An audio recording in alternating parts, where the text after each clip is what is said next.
সামনের সোফাতে সুবর্ণ বসে, সবার দৃষ্টি টিভিতে চলতে থাকা একটি হিন্দি মুভিতে। মুভিটার নাম তাকদীর। এই কথাটা নিয়ে পিলো প্রায় 1000 বার আরোপ জারি করেছে পঙ্খির কাছে। এই যেমন, আচ্ছা গোপি, এই মুভিটার নাম তাকদীর কেন হলো? কোথাও তো এই শব্দটা উচ্চারণ করছে না। আবার কিছুক্ষণ পরে নিজেই বলে উঠছে, হ্যাঁ, ছোট্ট শিনুটা হুট করেই একজোড়া বড়লোক মা বাবা পেয়ে গেল, একেই হয়তো বলে তাকদীর। এই কথাটার ফোড়ন কেটে সামনে থেকে সুবর্ণ বলছে, আরে, জিনু তো সিনুর থেকে হারিয়ে গেছে। পরে আবার ওদের মিল হওয়াটাই আসল তাকবীর। পঙ্খী এক দোটানায় টানান্বিত। কুহু তাকে বুঝিয়ে দিয়েছিল সুবর্ণের সাথে কি করে কথা বলতে হবে, পিলোর সাথে কি করে কথা বলতে হবে, কিন্তু সামনে এসেই যেন সবটা গুলিয়ে যায় পঙ্খির। তাই বেশিরভাগ সময় নিজের আগের রূপ মানে চুপচাপই থাকে সে। তবে আজ তার এই নীরবতা পছন্দ হলো না পিলর। একটু পরপরই গুঁতো দিয়ে বলছে, গোপি, কি হলো তোর? চুপ করে আছিস কেন? চল, এই সুবর্ণকে চাটিয়ে আসি। এই গোপি। পঙ্খী আমতা আমতা করে বলল। কই কিছু না তো, এই তো কথা বলতেছি তো। বিষয়টা খেয়াল করলো আবির নিবিড়। চায়ের কাপে একটা চুমুক দিয়ে নিবিড় বলল, কুহু মামুনি, কি হয়েছে তোর? আমাকে বল। মন খারাপ? কুহুরূপী পঙ্খী একটু হাসার চেষ্টা করে বলল। না তো বাবা, মন খারাপ না। কথাটা বলতে দেরি হয়নি, সবাই কেমন করে পঙ্খির দিকে তাকালো। অপ্রস্তুত হয়ে পড়লো পঙ্খী। এবার কি করলো সে? ভ্যাবলার মতো সবার দিকে তাকাতে নিবিড় বলে উঠল, তুই আমাদের চিনতে ভুল করলি মামুনি। আমি তোর বড় বাবা। এতক্ষণে পঙ্খী বুঝতে পারলো সে কি করে ফেলেছে। সুবর্ণ অবাক হয়ে বলল, ও মাই গড কুহু, তুই এই ভুল করলি? হাউ? পঙ্খী অপ্রস্তুত হয়ে তাকালো আবির নিবিড়ের চোখের দিকে। সে সত্যি ভুল করেছে। তার বাবার চোখের মণি তো সবুজ। আসলে আমি। মেয়ের ঘাবড়ে যাওয়া দেখে হেসে ফেল আবির। উঠে এসে পঙ্খির পাশে বসে এক হাতে আগলে নিল তাকে। মামনি, তোর মন খারাপ? পঙ্খির মনে প্রশান্তির হাওয়া বইছে। বাবা নামক বট গাছটা যে তারও আছে, তা আজ যেন খুব করে অনুভব হলো। আলতো হেসে বলা, না তো বাবা, মন খারাপ না, এমনি। কি হয়েছে? বাবাকে বল। কিছু না তো বাবা, এমনি। আর সোহানি, ওর কিছু হয়নি বড় বাবা, আর হলেও একটু পরেই ঠিক হয়ে যাবে। সুবর্ণ, পিলো, কুহু তিনজনেই ছাদে আছে, চাইলে কাকাই আর কাম্মাও আসতে পারে। আমরা দুজন ফ্রেশ হয়ে আসছি। সিঁড়ি বেয়ে উঠতে উঠতে আয়ুষ কথাটা বলল সবাইকে। রান্নাঘর থেকে দোয়েল হেসে বলল। কেন রে, আমাদের যাওয়া নিষেধ কেন? দোয়েলের কথা শুনে থামলো আয়ুষ। আরুষ বলল, তোমাদের যাওয়া নিষেধ কেন সেটাও বলা নিষেধ। এরপর পেছনে তাকিয়ে দেখলো পিলো আর সুবর্ণ অলরেডি রওনা দিয়েছে ছাদের উদ্দেশ্যে। কিন্তু কুহু এখনো বাবার বুকে ঘাপটি মেরে আছে। তা দেখে আয়ুষ বলল, কিরে, আয়। আপনি যান, আমি আসছি। কথাটা শুনে ফ্রিকুচকাল আয়ুষ। বুঝলো এটা কুহু নয়, পঙ্খী। আয়ুষের মনে এক দুষ্টু হাসি বিরাজ করল। পঙ্খির দিকে এক অদ্ভুত হাসি দিয়ে তাকাতেই লজ্জায় কুকড়ে গেল পঙ্খী। আয়ুষ আর থামলো না। হাসতে হাসতে রওনা দিল নিচের রুমে। কালকে রাতে কি হয়েছিল আমাদের মাঝে? মাত্রই আলোচনা শেষ করে ছাদ থেকে রুমে ফিরল আয়ুষ। পেছন থেকে পঙ্খির কণ্ঠ শুনে থামলো সে। ছাদে পঙ্খী যায়নি, গিয়েছে কুহু।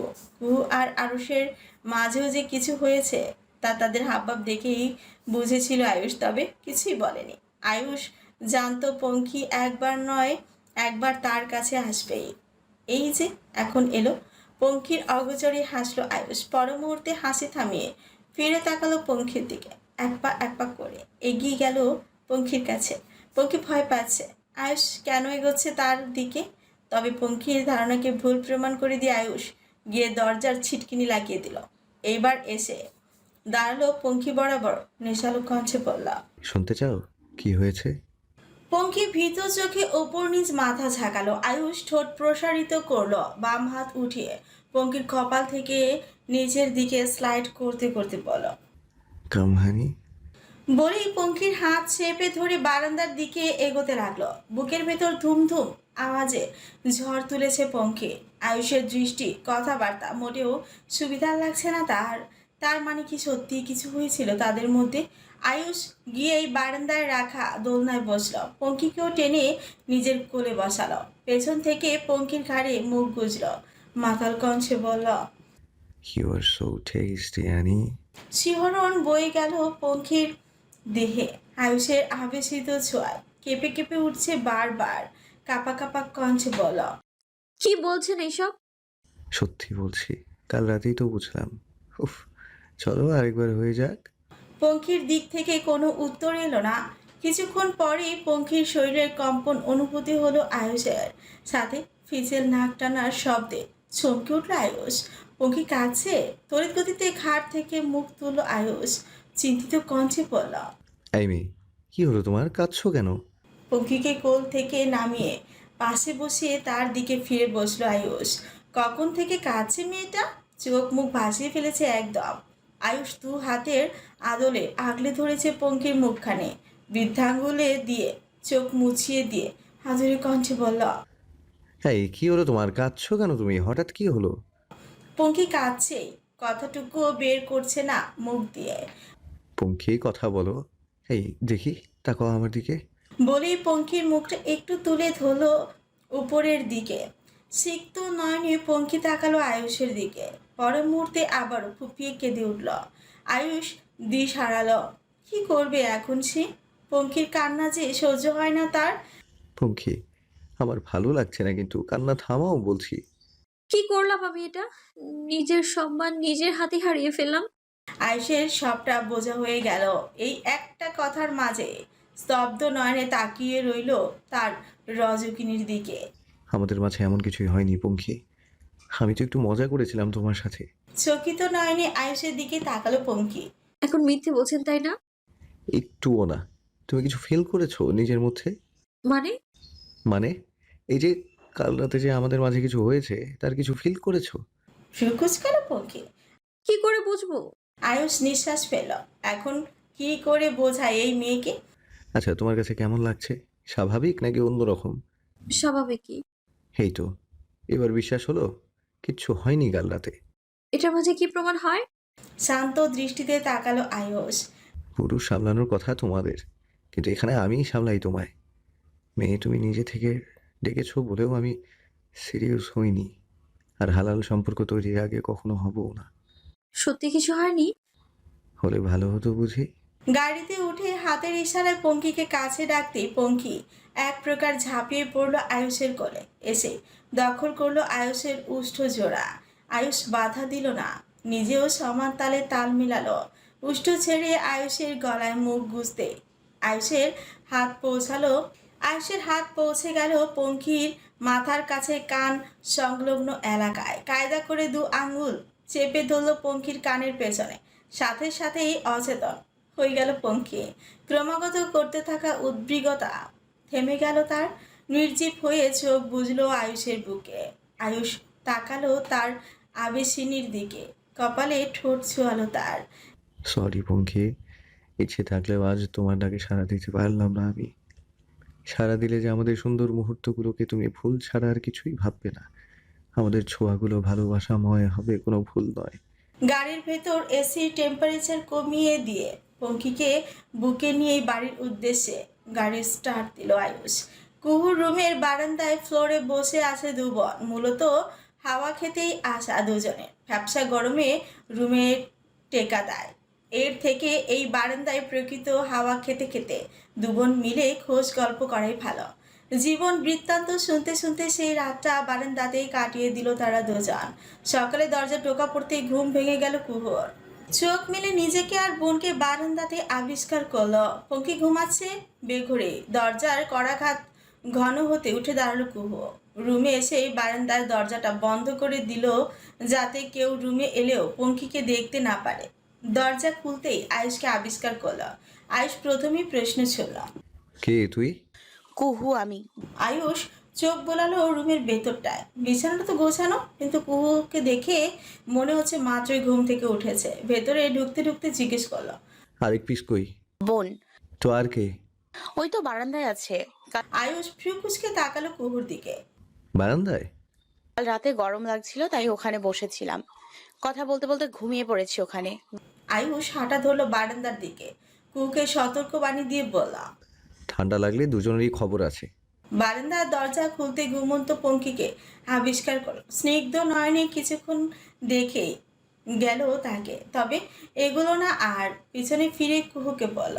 ম্যাডামকে উঠা, আজ তার কাজ আছে অনেক, বাইরে পাঠা দ্রুত।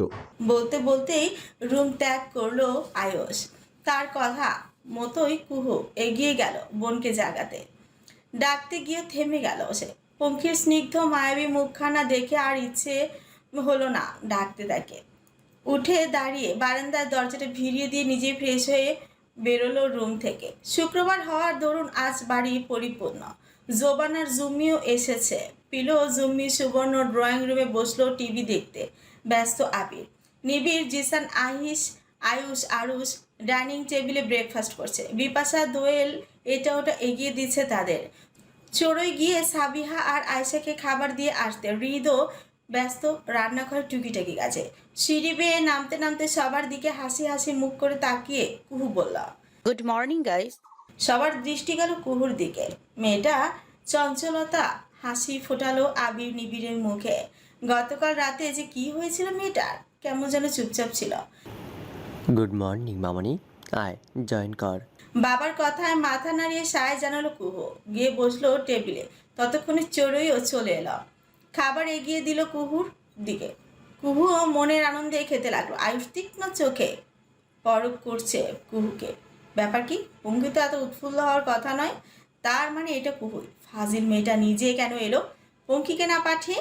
সবার সাথে কথা বলতে বলতে নিজের খাওয়া প্রায় শেষ করলো কুহু। হঠাৎই আয়ুষ তাকে বলে উঠল। এই কুহু, তোর ফোন বাজছে তো, শুনতে পাচ্ছিস না? কুহু অবাক হয়ে বলল। কই না তো। কানে ময়লা হয়েছে তোর, গিয়ে দেখ কে ফোন করেছে। গো। শেষ বাইকটা মুখে নিয়েই রুমে দৌড়ালো আবার কুহু। তার যাওয়ার পানে আনমনে তাকিয়ে রইল চুড়োয়।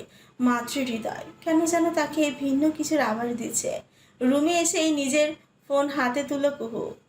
কই, কেউ কল করেনি তো। স্ক্রিনে আয়ুষ ভাইয়া নামে সেভ করা নম্বর থেকে SMS এসেছে দেখেই সেটি চেক করলো কুহু। লেখা ছিল, হাই ফাজিল, বলেছি না পঙ্খির কাজ আছে, তুই কেন বের হলি? ওকে পাঠা দ্রুত। কুহু জিভ কেটে চোখ কুচকাল। এই রে, ধরেই ফেললো আয়ুষ ভাইয়া। সত্যি আমি কখনোই বোনের মতো শান্ত হতে পারবো না। পেছন থেকে ওয়াশরুমের দরজা খোলার শব্দ শুনে সেদিকে তাকালো কুহু। পঙ্খিকে দেখেই বলল। ও, তুই ফ্রেশ হয়ে নিয়েছিস? শীঘ্রই নিচে যা, আমি খেয়ে এসছি। তুই আবার ভুল করে টেবিলে বসিস না। পরে সময় করে খাবার নিয়ে রুমে চলে আসবি। আচ্ছা ঠিক আছে, যাই। হ্যাঁ, কিচেনে গিয়ে মায়ের পাশে দাঁড়িয়ে সব দেখছে কুহু। রূপী পঙ্খী কাজ করতে হাত নিষ্পিস করছে, কিন্তু সমস্যা একটাই, কুহু তো কাজ পারে না। এখন পঙ্খী আগ বাড়িয়ে কাজ করতে গেলে সবাই সন্দেহ করবে। বাজারের ব্যাগ থেকে একে একে সব কিছু খুলছে দোয়েল চড়ুই মিলে। সব কিছুর মাঝে নতুন এক জিনিস দেখে দোয়েল বলল। এ কি বাবাই, শাপলা ফুল কেন আনলি? এটা দিয়ে কি করব? আরো সরাসরি বলল। এটা ভাই নিয়েছে, আমি জানি না। রান্না করব এটা আজকে। তোমরা বাকি সব রান্না শেষে দ্রুত বেরিয়ে যাও কিচেন থেকে। আজ আমি শাপলা রান্না করব, আর আমাকে হেল্প করবে ভাই আর কুহু। কি কুহু, করবি না? পঙ্খী তাকালো আয়ুষের দিকে। চোখের ইশারায় বলা কথাটুকু বুঝলো সে। মাথা নাড়িয়ে সায় জানালো। হ্যাঁ করবো, করবো তো হেল্প। চড়ুই অবাক হয়ে মেয়ের দিকে তাকালো। কি করে সম্ভব? কুহু মামুনি কাজ করবে বলছে। ছোট মা, তুমি এত ভেবো না তো। কহি তেমন কিছুই করবে না, জাস্ট হেল্প। বেশ কয়েকবার করে বলার পরেই সবাই আয়ুষের কথায় রাজি হলো। কথা মতো সব রান্না শেষে আরুষ মিলে সবাইকে কিচেন রুম থেকে তাড়িয়ে দিল। শাপলা লতার থোকা থেকে একটা ফুল ছিঁড়ে বাড়িয়ে দিল পঙ্খির দিকে। গ্রহণ করুন ম্যাডাম। ফ্রিকুচকে তাকালো পঙ্খী। তা দেখে আয়ুষ বলল। এটা দেওয়ার সাথে সাথে একটা আবদারও আছে ম্যাডাম। এই যে এই শাপলা লতা দেখছেন, আমি কিন্তু মোটেও রান্না করতে পারি না। তাহলে মায়েদের বলছেন কেন? মিথ্যে বলেছি, কারণ আমি দ্বিতীয়বারের মতো আপনার হাতে রান্না করা এই শাপলার স্বাদ পেতে চাই। আরুষ পাশ থেকে বলল। মশাই, আমরাও আছি, একটু কি আমরাও পাবো না? আরুষের কথা ধরন দেখে হেসেই ফেলল পঙ্খী। আয়ুষ আরুষের দিকে তাকিয়ে বলল। ম্যাডাম রান্না করে খাওয়ালে আমার সাথে সাথে আপনারাও খেতে পারবেন আর কি। না হলে আপনার আর অমৃত খাওয়া হবে না? আরুষ গিয়ে বেসিংয়ে হাত ধুতে ধুতে বলল, তাই তো, ভাবির হাতের অমৃত তো আর মিস দেওয়া যায় না। চলুন কাজে লেগে পড়ি। ফিরকুচকালো পঙ্কি। ভাবি ব্যাস, আরুষ কথা গুলিয়ে ফেলল। আয়ুষের দিকে তাকাতেই দেখলো সে চোখ পাকিয়ে তাকিয়ে আছে। বাবারে, আরুষ চোখ ফিরিয়ে নিয়ে বলল, না মানে নতুন বোন, ভাবি বোন, নতুন বোন, হি হি, নতুন বোন তো শুরু করি। আয়ুষও কড়াই পাতিল নাড়াচাড়া করতে করতে বলল, তাই বেরোতে হবে আবার। আজকে তো নতুন মুখের সাথে পরিচিত হব। পঙ্কি জিজ্ঞেস করল, মানে? তোমার সো কল্ড মায়ের সাথে আজ বোঝাপড়া হবে। আমাদের মেয়েটাকে লক্ষ্য করছো আবির? চোরের কথায় মোবাইল থেকে মুখ তুলে তাকালো আবির। চোরের চিন্তিত মুখ দেখে নিজেও ভাবলো একটু। লক্ষ্য করার কি আছে সরাই? কুহু মামুনি তো। তুমি বুঝতে পারছো না আবির, আমি কি বলতে চাইছি। আবির নড়ে চড়ে বসলো, চোরেকেও টেনে এনে বসালো নিজের কাছে। ঠিক করে বলো তো সরাই, কি বলতে চাইছো? মেয়েটা হুট করেই শান্ত হয়ে যায়, আবার চঞ্চল। ওই দিন কোনো কারণ ছাড়াই আমাকে জড়িয়ে ধরে কান্না করে দিল। আহা সরাই পাখি, আমাদের মেয়ে বড় হচ্ছে, মুড সুইং তো হতেই পারে, তাই না? এটা মুড সুইংয়ের ব্যাপার না আবির, অন্য কিছু। তুমি জানো, ও মাঝে মাঝে আমাকে মাম্মা নাও ডেকে মা ডাকে। আমি বেশ কয়েকবার লক্ষ্য করেছি। আর গতকাল দেখলে না, তোমার আর নিবিড় ভাইয়ের মধ্যেও গুলিয়ে ফেলেছিল। আমাদের কুহু তো এমন ভুল কখনোই করে না, তাই না? আবির একটু ভাবলো, চিন্তাটা তারও হচ্ছে, কিন্তু এই মুহূর্তে চোরেকে কোনো স্ট্রেট দিতে চায় না আবির, তাই গা ছাড়া ভাব নিয়ে পড়ল। তুমি শুধু শুধু ভাবছো সরাই, এমন কিছুই না। চোরে বিরক্ত হলো, বারবার করে আবিরকে বোঝানোর চেষ্টা করল। আবির, আমি শুধু শুধু ভাবছি না, আমি আরো অনেক কিছু লক্ষ্য করেছি। ও মাঝে মাঝেই বাবাইদের আপনি করে বলে। আমার কখনো মনে হয় ও কহু নয়, অন্য কেউ। কি হচ্ছে এসব আবির? আবির চুপ রইল, কিছু বলার মতো খুঁজে পেল না। চোরেও ভাবনায় বিভোর হলো। একটু পর নিচ থেকে ডাক আসতেই বেরিয়ে গেল সে। আবির তাকিয়ে রইল চোরে যাওয়ার পানে। চোখ বন্ধ করতেই 19 বছর আগের এক তিক্ত সত্য চোখে ভেসে উঠল। ছোট্ট দুটি পুতুলকে একসাথে দেখার অনুভূতি কি যে দারুণ ছিল, তা আবির কখনোই চোরের সামনে প্রকাশ করতে পারেনি। পড়হু মামুনি, তোকে কি তোর মা অনুভব করছে? আদৌ কি তুই কখনো ফিরবি আমাদের মাঝে? লাঞ্চ সেরে আয়ুষের সাথে বেরিয়ে পড়ল পঙ্খী। শহরে পরিচিত একটা রেস্টুরেন্টের সামনে গাড়ি এসে থামতেই পঙ্খির মাথায় একটা ক্যাপ পরিয়ে দিল আয়ুষ। সার্জিক্যাল মাস্কটা এগিয়ে দিতেই সেটিও পরে নিল পঙ্খী। আয়ুষের কথা মতে পঙ্খী আগে নেমে এগিয়ে গেল রেস্টুরেন্টের ভেতরে। আয়ুষ গাড়ি পার্ক করে একটু পরে প্রবেশ করল। আগে থেকেই বুকিং করে রাখা টেবিলে একজন মধ্যবয়সী মহিলাকে দেখে বাঁকা হাসল আয়ুষ। এগিয়ে গিয়ে বসতে বলল, welcome, welcome Mrs Sania Sikdar, nice to meet you. Sania উঠে দাঁড়ায়, পর্যবেক্ষণ করে নেয় আয়ুষকে। ছোট্টবেলায় শেষ দেখেছিল এই ছেলেকে, এরপর আর দেখা পায়নি তার। তবে সেই ছেলে আজ এত বড় হয়েও এতটা স্ট্রংলি লড়াকু হয়ে উঠেছে, ভাবতেই অবাক লাগে। অবশ্য আবির নিবিড় যা ছিল, তাদের ছেলে তো এমনই হবে স্বাভাবিক। সাথে মিট করায়, কারণ সানিয়ার কথায় মৃদু হাসলো আয়ুষ। চেয়ারে আয়াসী ভঙ্গিতে হেলান দিয়ে বসে সিগারেট ধরালো সে। সেটা একটা টান মেরে বলা, ঘাটাঘাটি আমার খুব একটা পছন্দ নয় মিসেস সানিয়া, তবু আজ বাধ্য হয়ে ঘাঁটতে হবে সেই 19 বছর আগের ঘটনা। মনে পড়ে? ফিরকুচকালো সানিয়া। কোন কথাটা বলতে চাইছো তুমি? হাসলো আয়ুষ। এখনো বুঝতে পারছেন না? ওকে, বুঝিয়ে বলছি। গত কিছুদিন আগে আমার সাথে গ্রিন লাইফ হসপিটালের একজন সিনিয়র ডাক্তারের সাথে দেখা হয়। উপস, সরি, দেখা করতে বাধ্য করি তাকে। তো কথা হলো যে আবির বিন চৌধুরীর বউ হওয়ার খুব ইচ্ছে ছিল, তাই না? সানিয়া চুপ রইল, কিছুই বলবে বা আয়ুষ আবার বলল, কিন্তু ঠিক পেরে উঠলেন না। তাই তার প্রতিশোধ নিতে তারই একটা সন্তানকে আপনি চুরি করে নিয়েছেন। মিথ্যে কথা, একদম মিথ্যে কথা। আমি ওই দিন হসপিটালে যাইনি। হ্যাঁ, আপনি হসপিটালে যাননি, কিন্তু হসপিটাল থেকে একটা বাচ্চা চুরি হয়ে আপনার কাছেই এসেছিল। সেই চুরি হওয়া বাচ্চাটার এখন 19 বছর বয়স। সরাসরি কথায় আসি, চুরি হওয়া ওই 19 বছরের বাচ্চাটাকে আমার চাই।